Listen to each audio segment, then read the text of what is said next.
So, okay, I have some props. Yeah. This is a plastic smoothie cup that I make my smoothie in. Another plastic blender thing. And then I put it into this and then I drink out of this container. And when you see what I'm holding up, what do you see?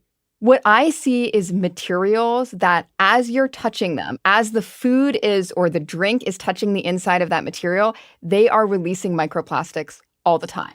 So you probably ate some microplastics today. Oh my God, I'm like, I want to like drop these things and run. But even if you weren't eating out of that cup or eating out of that container today, you would be inhaling microplastics. This is Shannon Osaka, a climate reporter for The Post. And when she came into the studio, I wanted to ask her about something you and I encounter every day, even if we don't realize it. Microplastics. So microplastics are effectively just tiny pieces of plastic that have kind of disintegrated off of larger plastics. And when she says tiny, she means tiny. They're invisible to the human eye, and it turns out they are in everything. Scientists first found microplastics in the ocean. Then they found them in our food. But now cutting-edge research has shown that they're even in the air we breathe. Shannon says microplastics and even smaller nanoplastics are floating in the air because these particles shed off of everyday items. They're coming from your containers, they're coming from car tires, they're coming off any synthetic clothing. When you are wearing clothing, that clothing is shedding microplastics and nanoplastics. When you wash synthetic clothing or dry it, it is shedding microplastics and nanoplastics. They're in our tap water, they're in our bottled water, they're everywhere. From the newsroom of The Washington Post, this is Post Reports. I'm Elahe Izadi. It's Monday, June 17th. Today, Shannon shares what we know right now about microplastics. She explains how these teeny tiny pieces of plastic got into everything, and if there's anything you can do about it.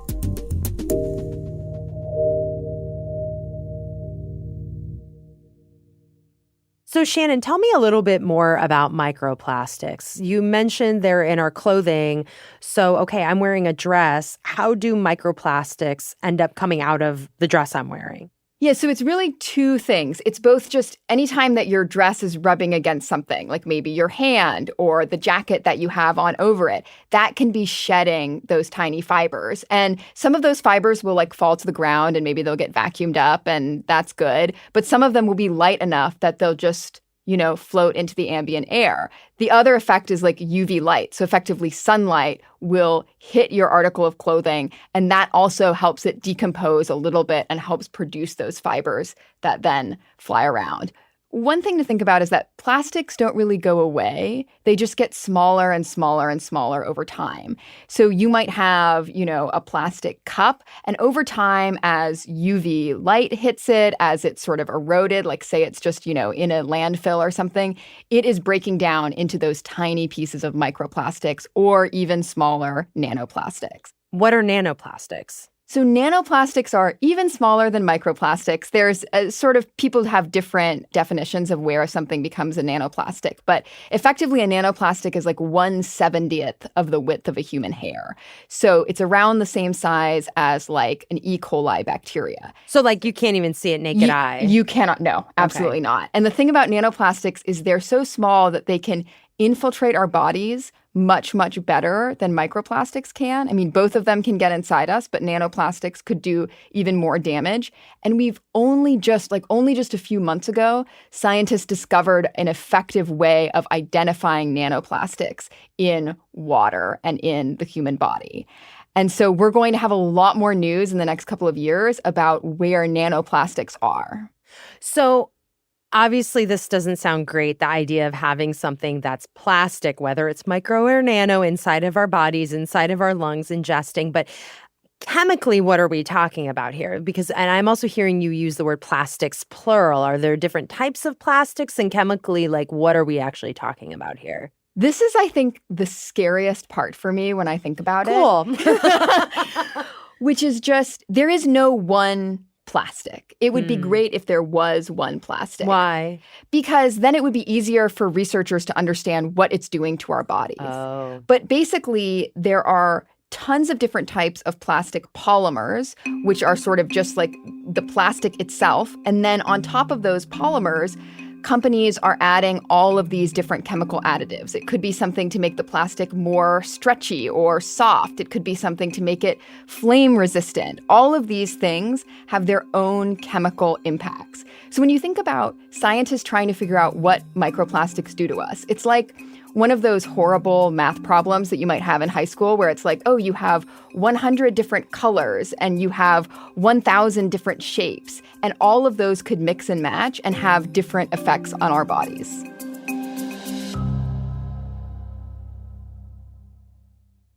So I talked to the scientist, Sherry Mason, who studies microplastics in the water. And she told me that one of the complexities here is just understanding the sheer diversity of microplastics and trying to look at how all of that diversity affects the human body. We're talking about thousands of different plastics, lots of different shapes of those, and the different shapes, depending upon what plastic, is going to have a different impact.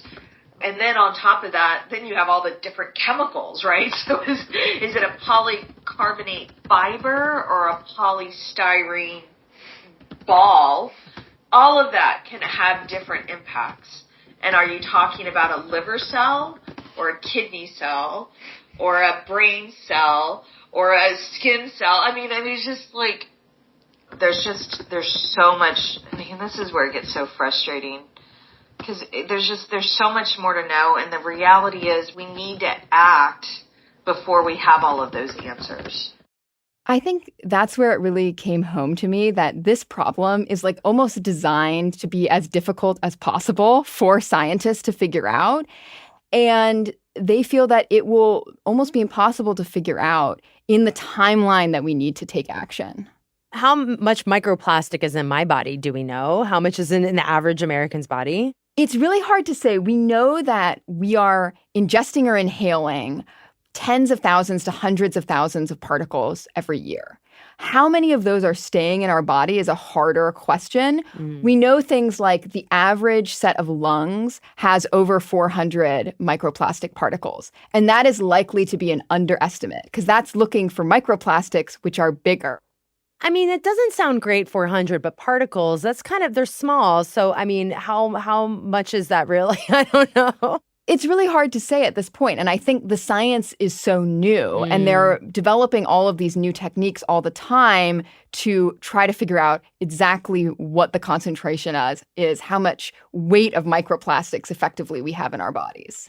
But what do we actually know right now about the impact that these microplastics have on our health? Yeah. So we know a lot about the chemical additives into plastic. So that might be something like phthalates, which can disrupt the endocrine system and the reproductive system. That might be something like bisphenol A, which is a chemical that can also have endocrine disrupting properties. And those can lead to reproductive problems. There's evidence that they can produce some cancers. But the difficult thing right now is we know that we have these microplastics in our bodies, but how much of those chemicals are they actually releasing? Is it a lot? Is it a little? How long are they staying in our lungs? How long are they staying in our liver? And so that's what scientists are really trying to figure out right now. Okay, so it's that the properties themselves, it sounds like they're toxic in different ways, but it's unclear whether they're just chilling in our bodies for a long time or, breathe in and breathe out, and it's not a big deal. Like science hasn't yet figured that out yet. Exactly. So we know that having these small particles in your body is not good. It can cause localized inflammation.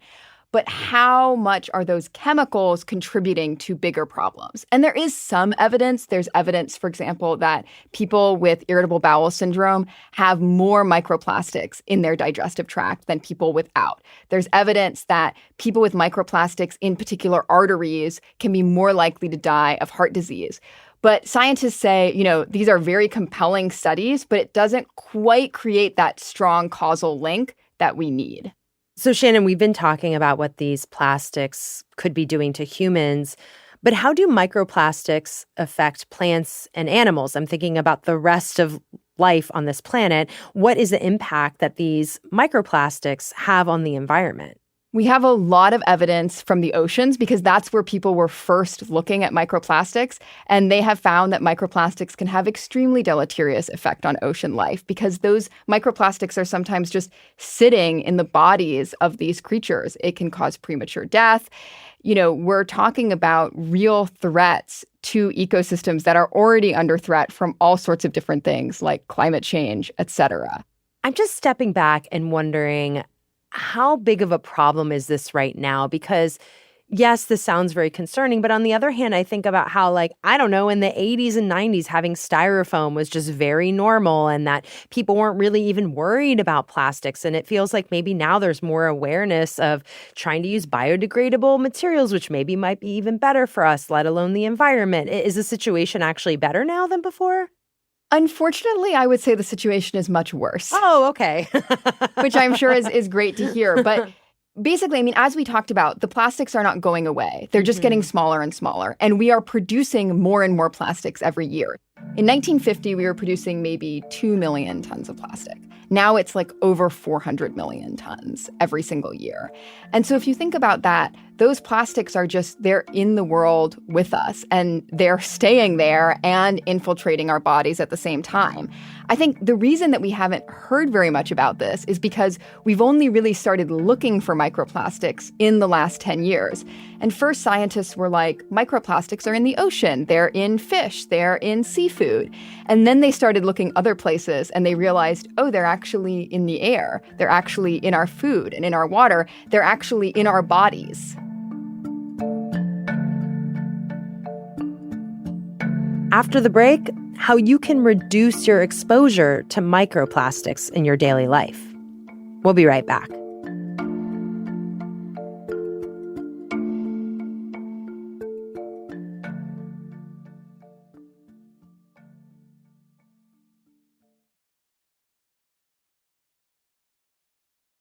Shannon, hearing you talk about microplastics and how ubiquitous they are, I mean, it's almost accepted that, yes, these are everywhere. But I think it's worth stepping back and just asking the question, how did we get here? How did microplastics become so ubiquitous? I think the thing about plastics is there's a few factors. Number one, they are incredibly useful. You can just use plastic for almost anything. It's extremely durable, it can be shaped in different ways, and it's really cheap. And so it has just pushed all of these other materials that we used to use out of the market for things like water that is bottled or for things like food containers.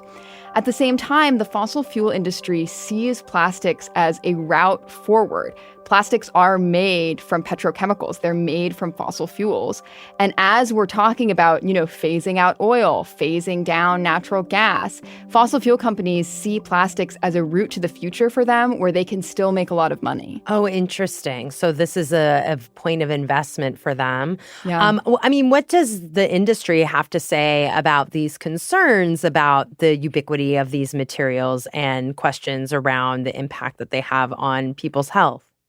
Yeah, so the industry will say things like, we don't know yet, we don't have enough evidence, and we need to have sort of standardized methods to examine plastics in the air, plastics in particular organs. Some industry groups are looking into this. They're doing sort of their own scientific studies, but they would say, we don't know enough, we shouldn't panic, we have to just wait for the evidence to come out.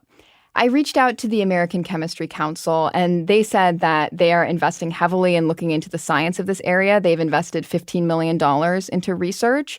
So they are also working on the science, working to understand this problem. However, scientists who are studying this, they will say things like, if we wait until we have all of the evidence, think about the harm that we will have already done.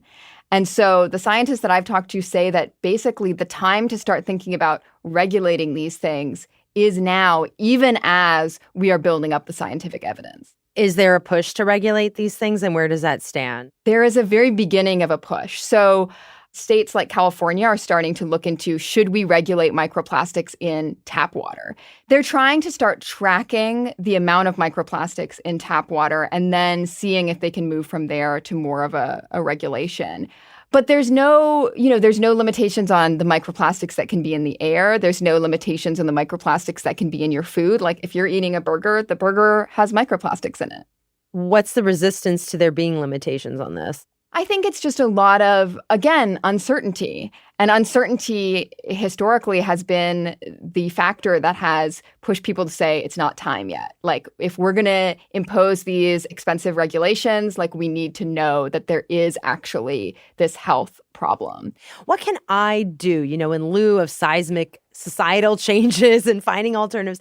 What are some simple things that I can do, that our listeners can do as individuals to limit their exposure to microplastics? I think a lot of it is avoiding single-use plastics. So like bottle of water, utensils, that bottle sort of thing. Of water, a takeout container that might be plastic utensils, things like that. Trying to avoid synthetic materials. This is extremely hard. Like, I can't really do it. So many of our clothes have some sort of synthetic material mixed in some way. Also, a big one is avoid microwaving foods in plastic. So avoid taking a plastic Tupperware, putting it in the microwave. That accelerates the leaching of those microplastics into your food, and then you're immediately eating that food. I understand, like, people don't have all of this time in their life to say, oh, I'm going to switch everything that I own to like glass and metal. I'm going to change my entire life. But I think that everyone can sort of start with those simple tasks, and then you can go from there and say, like, do I want to be the type of person where I'm bringing my own metal takeout container to the restaurant or something like that, or my own metal straws? Exactly. Mm-hmm. I don't want to sound doom and gloom, but it does sound like there's just so much to combat against. But I'm wondering whether in your reporting and talking to experts, was there anything that's going on in the scientific community that indicated to you there's some advancement here and there might be some solutions or more knowledge generated? What did this reporting leave you with? I think I was very just excited at how many strides they've made in such a short period of time. It took us decades to understand the impact of air pollution. And now we understand air pollution is really bad for your health. It can cause all sorts of premature deaths.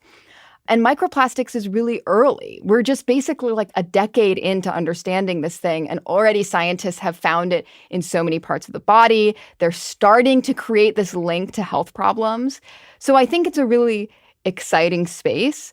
The hard thing is that even as they're making all of these discoveries, the discoveries tend to be extremely depressing. And so I am hopeful that as they continue doing the work, as we get more results, we will start to see concern rising in terms of policymakers and saying, okay, we need to step in. We need to start thinking about regulating these things. So at least we're not, ingesting microplastics all the time. At least we're not having microplastics for lunch effectively.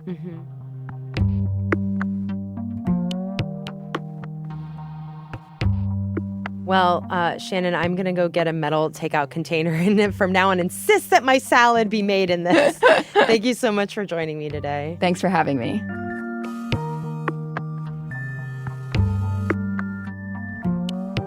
Shannon Osaka covers climate for The Post. She reported this story with Simon Ducroquet. Here are a few other stories that I'm keeping my eye on. In this moment, we're prepared to make our own history together. Today, Maryland Governor Wes Moore issued a historic mass pardon of marijuana convictions. The Maryland State Constitution vests the power to pardon in the office of the governor, and the governor alone. This is a responsibility that I take very, very seriously.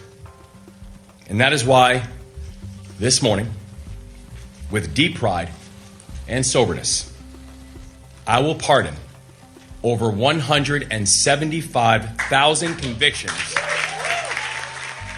This is expected to impact an estimated 100,000 people in Maryland. The Democratic governor said this is a step to heal decades of social and economic injustice that disproportionately harms Black and brown people. But there's a reason that we're being so intentional today. And there's a reason that we're moving so swiftly. And that reason is because we've studied our history. Policymaking is powerful. And if you look at the past, you see how policies have been intentionally deployed to hold back entire communities.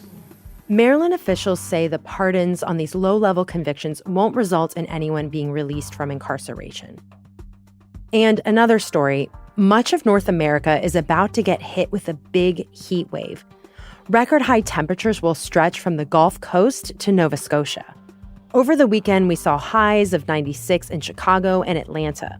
Little Rock hit 97 degrees. And this is just a preview of what's to come. The National Weather Service said the week could bring the hottest 3-day stretch for some in 30 years. So try to stay cool. That's it for Post Reports. Thanks for listening. Today's show was produced by Emma Talkoff with help from Rennie Svirnovsky. It was mixed by Sean Carter and edited by Ariel Plotnick. Thanks to Juliet Alperin.